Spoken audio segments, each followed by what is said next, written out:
Hey guys, Fred Pacelli here. Just want to talk about something real quick today that has become quite common and you see on social media a lot. So it's going to be addressing what is considered rep or real estate professional status. So background before we go into what is it, we can discuss first why do people want it. Normally people want real estate professional status because this allows you to write off your passive losses as active losses essentially. So all real estate is considered passive in nature for income and loss purposes, but essentially what is going on is if you are a real estate professional, the IRS will allow you or will view your income from real estate or losses from real estate as active. So essentially the reason people want to become a real estate professional, maybe they have business income, maybe they have W-2 income, both are considered active. They want to take that new active loss from real estate recently purchased to offset their active income such as W-2 and business incomes.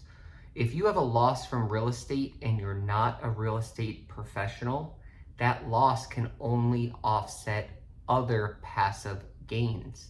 So passive losses can only offset passive gains.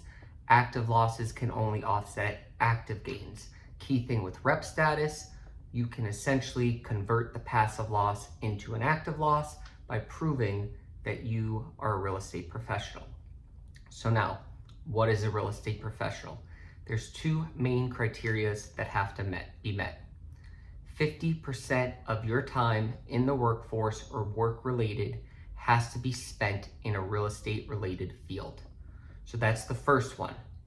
The second one that is a little bit more quantitative and a little harder to prove is going to be in the year, the calendar year, 365 days, you have to spend 750 hours over the year in your real estate related activities.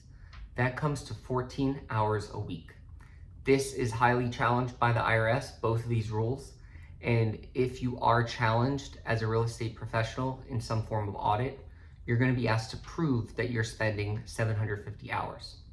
So I'll give you some examples of things I've seen in the past where I just frankly know people are not spending 750 hours and they think they're going to get rep status, or they've even convinced some of their tax practitioners to pretty much just qualify them as real estate professional status.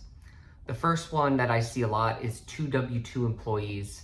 They work 40 to 45, maybe even 50 hours a week, and they have overtime on their pay stubs. So if the IRS did an audit, they're gonna see that it's two W-2 employees, husband and wife, whatever it might be. They have overtime on their pay stubs. They're working over 50 hours a week. And then on top of that, you're saying you're working 15 to 20 hours a week in real estate. Yes, it is possible, but in most cases, the IRS knows it's probably not getting done. So they're gonna ask you to prove it. The burden of proof is gonna be on you, and you're gonna have to show to them why you qualify as rep status. Now, real estate professional status is only one of the ways that you can convert passive losses to active losses. The other one is short-term rental loophole. That we will go over in another video, but the main one now is rep status. Make sure if you're clicking it, if you're saying you have it, you actually qualify, because it is being challenged a lot by the IRS because it's triggering a lot of tax refunds, very high amounts, or just less amounts paid overall. Thanks.